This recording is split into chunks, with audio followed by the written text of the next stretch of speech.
Kenapa banyak orang Kristen yang bela negara Israel? Apakah Yesus itu Tuhan di Perjanjian Lama? Yesus yang memerintahkan pembunuhan anak-anak orang Amalek. Yesus Tuhan yang kejam. Luar bangsa Israel dibantai sama Tuhan. Jadi Tuhan pilih kasih.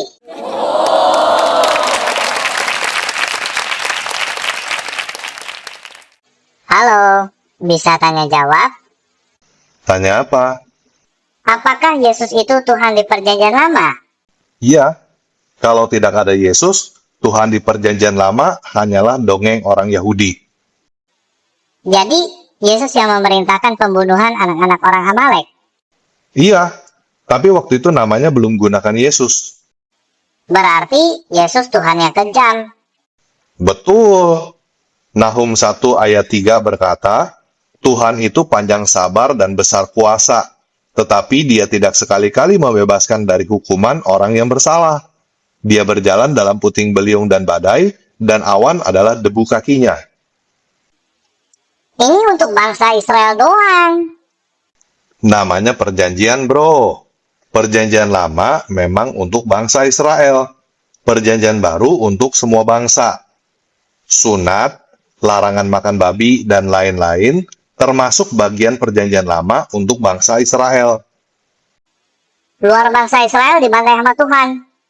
Nggak begitu. Bukan semua bangsa di luar Israel. Itu spesifik Amalek dan ada ceritanya. Kenapa Amalek disuruh dibantai? Jadi Tuhan pilih kasih. Tuhan adalah kasih. Kasih memang tidak adil. Yang seharusnya adil adalah hukum. Keadilan Tuhan adalah karena semua orang telah berbuat dosa, semua orang dihukum mati.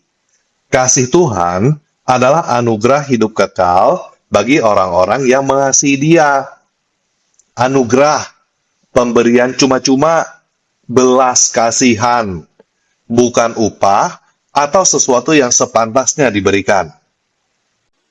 Anak-anak nggak pernah bikin dosa. Iya, tapi kalau kamu maling, anak kamu adalah anak maling, walaupun anak kamu tidak pernah mencuri. Nggak lah, anak nggak dihukum atas kelakuan ayahnya. Teorinya begitu, tapi kenyataannya, kalau kamu berbuat salah, anak kamu yang akan menderita. Contoh, kalau kamu narkobong, judi, ngerampok, dan lain-lain, keluarga kamu yang kena derita, walaupun mereka nggak ikutan. Kamu mau bilang itu nggak adil? Silakan. Tetapi itulah yang terjadi. Kenyataannya, semua orang mati. Dan penjelasan Alkitab kenapa semua orang mati, karena dosa Adam. Roma 5 ayat 12-21 berkata, sebab itu, sama seperti dosa telah masuk ke dalam dunia oleh satu orang, dan oleh dosa itu juga maut, demikianlah maut itu telah menjalar kepada semua orang, karena semua orang telah berbuat dosa. Sebab, sebelum hukum Taurat ada, telah ada dosa di dunia. Tetapi, dosa itu tidak diperhitungkan kalau tidak ada hukum Taurat. Sungguh pun demikian, maut telah berkuasa dari zaman Adam sampai kepada zaman Musa juga atas mereka yang tidak berbuat dosa dengan cara yang sama seperti yang telah dibuat oleh Adam, yang adalah gambaran Dia yang akan datang. Tetapi karunia dewa tidaklah sama dengan pelanggaran Adam. Sebab, karena jika pelanggaran satu orang, semua orang telah jatuh ke dalam kuasa maut, jauh lebih besar lagi kasih karunia dewa dan karunia-Nya yang dilimpahkannya atas semua orang karena satu orang, yaitu Yesus Kristus. Dan kasih karunia tidak berimbang dengan dosa satu orang. Sebab, penghakiman atas satu pelanggaran itu telah mengakibatkan penghukuman, tetapi penganugerahan karunia atas pelanggaran itu mengakibatkan pembenaran. Sebab, jika oleh dosa satu orang maut telah berkuasa oleh satu orang itu, maka lebih benar lagi mereka yang telah menerima kelimpahan kasih karunia dan anugerah kebenaran akan hidup dan berkuasa oleh karena satu orang itu, yaitu Yesus Kristus. Sebab itu, sama seperti oleh satu pelanggaran semua orang beroleh penghukuman, demikian pula oleh satu perbuatan kebenaran, semua orang beroleh pembenaran untuk hidup. Jadi, sama seperti oleh ketidaktaatan satu orang, semua orang telah menjadi orang berdosa, demikian pula oleh ketaatan satu orang, semua orang menjadi orang benar. Tetapi, hukum Taurat ditambahkan supaya pelanggaran menjadi semakin banyak, dan di mana dosa bertambah banyak, di sana kasih karunia menjadi berlimpah-limpah, supaya sama seperti dosa berkuasa atas alam maut, demikian pula kasih karunia akan berkuasa oleh kebenaran untuk hidup kekal oleh Yesus Kristus Tuhan kita. Konyol banget, Adam yang makan buah itu, gue juga ikut berdosa. Betul, memang banyak peristiwa konyol di dunia, dan konsekuensinya kalau dipikir-pikir nggak sebanding. Tapi itu kenyataan. Kamu terima atau tidak terima dengan penjelasan itu, kenyataannya kamu pasti mati. Mati itu takdir, bukan hukuman atas dosa Adam. Logikanya nggak nyambung. Roma 6 ayat 23 berkata, sebab upah dosa ialah maut, tetapi kasih karunia Dewa ialah hidup kekal di dalam Kristus Yesus Tuhan kita. Kalau bapamu orang kaya, kamu anak orang kaya. Kamu senang dan gak mikirin tuh keadilan. Kalau bapamu orang miskin, kamu anak orang miskin. Kamu gak senang dan mempertanyakan di mana keadilan Tuhan. Betul gak? Betul. Jadi yang gak adil, aturan bapak berbuat sesuatu anak kena konsekuensi, atau kita yang gak adil dalam menilai. Coba baca pelajaran tentang keadilan dari Yesus di dalam Matius 20 ayat 1-15. Intinya, adil atau tidak adil menurut Kristen bukan tergantung perasaan, tapi tergantung perjanjian atau hukum. Jika suatu pihak melanggar perjanjian atau melanggar hukum, itu yang disebut tidak adil. Jika tidak ada perjanjian atau hukum, tidak bisa disebut tidak adil. Contoh mencuri. Mencuri adalah dosa karena ada hukum jangan mencuri. Seseorang yang mencuri lalu dihukum, itu adil. Seseorang mencuri tapi tidak dihukum, itu tidak adil. Jika seorang pencuri melakukan kebaikan, misalnya nolong orang itu tidak membuat dia tidak bersalah karena mencuri. Dia tetap harus dihukum karena mencuri dari satu orang, walaupun dia menolong 1.000 orang. Sesuai hukum, itu adil. Tapi jika tidak ada hukum jangan mencuri, maka orang yang mencuri tidak bisa dihukum. Dan dia tidak dihukum, tidak bisa dibilang tidak adil, karena tidak ada hukumnya. Kenapa banyak orang Kristen yang bela negara Israel? Karena banyak orang Kristen yang beranggapan berdirinya negara Israel adalah salah satu tanda kedatangan kembali Yesus yang kedua. Maksudnya kedatangan Yesus itu apa? Kenapa harus bela Israel? Di dalam Markus 2 ayat 17, Yesus berkata, bukan orang sehat yang memerlukan tabib, tetapi orang sakit. Aku datang bukan untuk memanggil orang benar, melainkan orang berdosa. Banyak orang mengira, jadi bangsa pilihan itu artinya enak, dapat berkat, bisa seenaknya. Padahal maksudnya dipilih bukan untuk itu. Maksudnya dipilih adalah untuk melayani. Lah, terus kenapa banyak orang Kristen yang dukung Israel? Kan mereka nggak melayani, dan bahkan nggak beragama Kristen. Betul. Makanya orang Israel yang menolak Yesus itu juga ditolak oleh Tuhan. Sehingga Tuhan membuat perjanjian baru dengan bangsa-bangsa lain yang bukan Israel. Bait suci Yerusalem dihancurkan tahun 70, dan orang-orang Israel terusir keluar dari tanah Yudea, dinilai sebagai bukti orang-orang Israel ditolak oleh Tuhan karena mereka menolak Yesus. Perlu diingat, tidak semua orang Israel atau Yahudi menolak Yesus. Semua murid-murid awal Yesus adalah orang Yahudi. Di Alkitab, ada nubuat bahwa Israel akan bertobat, menerima Yesus, dan dipulihkan kembali ke tanah Yudea. Sekarang ini memang tidak seluruh orang Israel atau Yahudi menerima Yesus. Tetapi, sudah muncul gerakan Yahudi Mesianik seiring dengan berdirinya negara Israel. Yahudi Mesianik adalah sekelompok orang Yahudi yang menerima Yesus. Pada dasarnya mereka adalah Kristen, tetapi secara suku mereka adalah Yahudi. Kristus artinya sama dengan Mesias. Mesianik adalah bahasa Ibrani dari Kristen. Adanya Yahudi Mesianik dilanjutkan dengan kembalinya orang-orang Yahudi dan berdirinya negara Israel, itu dinilai sebagai bukti janji Tuhan akan memulihkan Israel. Perlu dipahami bahwa Tuhan di Alkitab tidak mengharuskan semua orang 100%. Segelintir orang sudah cukup. Baca cerita Abraham yang berdoa untuk Sodom dan Gomora di Kejadian 18 ayat 16-23. Hanya karena 10 orang aja, Tuhan bisa membatalkan hukuman untuk seluruh kota yang sangat berdosa. Sayangnya, 10 orang benar pun tidak ada di Sodom dan Gomora. Coba renungkan perkataan Yesus di Lukas 22 ayat 27 ini. Sebab, siapakah yang lebih besar?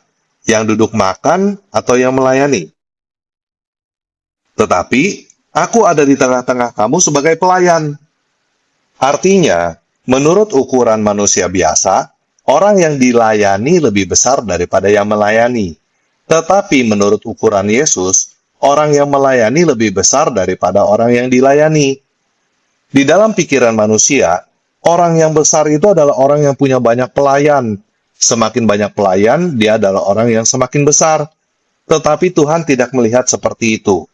Tuhan melihat seperti ibu yang melayani bayinya. Ibu lebih besar daripada bayinya, tetapi ibu yang melayani bayinya. Kalau bayinya sudah besar, sudah lebih daripada ibunya, baru dia yang balik berbakti kepada ibunya karena dia sudah lebih besar. Jadi cara pandangnya berbeda. Semakin seseorang melayani, dia adalah orang yang semakin besar. Dengan cara demikian juga kita seharusnya memandang Tuhan. Jika Tuhan itu dikatakan akbar, dikatakan lebih besar, seharusnya dia yang lebih melayani. Bukan sosok yang butuh dilayani dan ngemis-ngemis minta disembah. Tantrum, marah-marah kalau tidak disembah oleh manusia. Kristen melihat sosok Tuhan bukan sosok yang perlu dilayani, tetapi sosok yang melayani. Jadi, Kristen tidak masalah dengan melihat Yesus sebagai hamba. Dia adalah raja dan juga hamba. Dia adalah tuan dan juga pelayan. Apakah bisa dimengerti? Bapa kami yang di surga, dikuduskanlah namamu, datanglah kerajaanmu, jadilah kehendakmu di bumi seperti di surga. Berikanlah hari ini makanan kami secukupnya,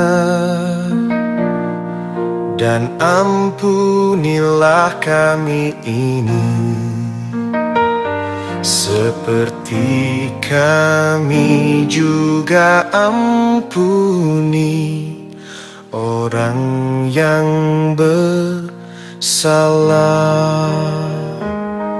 Jauhkanlah kami dari pencobaan dan yang jahat, sebab Engkau yang empunya kerajaan, kuasa, dan kemuliaan untuk selamanya.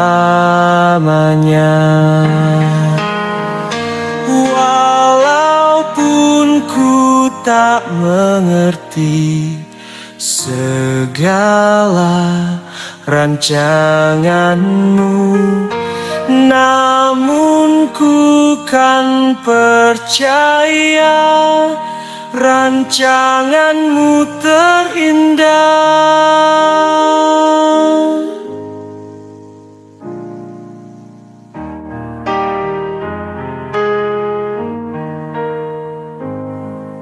Bapa kami yang di surga, dikuduskanlah namamu. Datanglah kerajaanmu,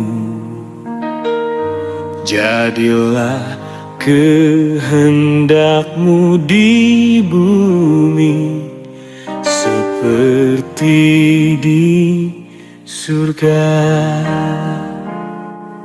Berikanlah hari ini makanan kami secukupnya, dan ampunilah kami ini seperti kami juga ampuni orang yang bersalah. Jauhkanlah kami dari pencobaan dan yang jahat, sebab Engkau yang empunya kerajaan, kuasa, dan kemuliaan untuk selamanya.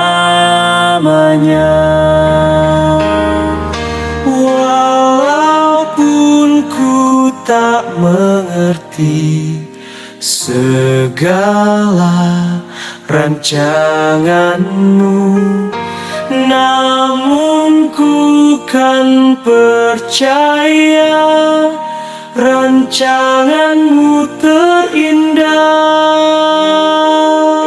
Walaupun ku tak mengerti segala rancanganmu, namun ku kan percaya rancanganmu terindah.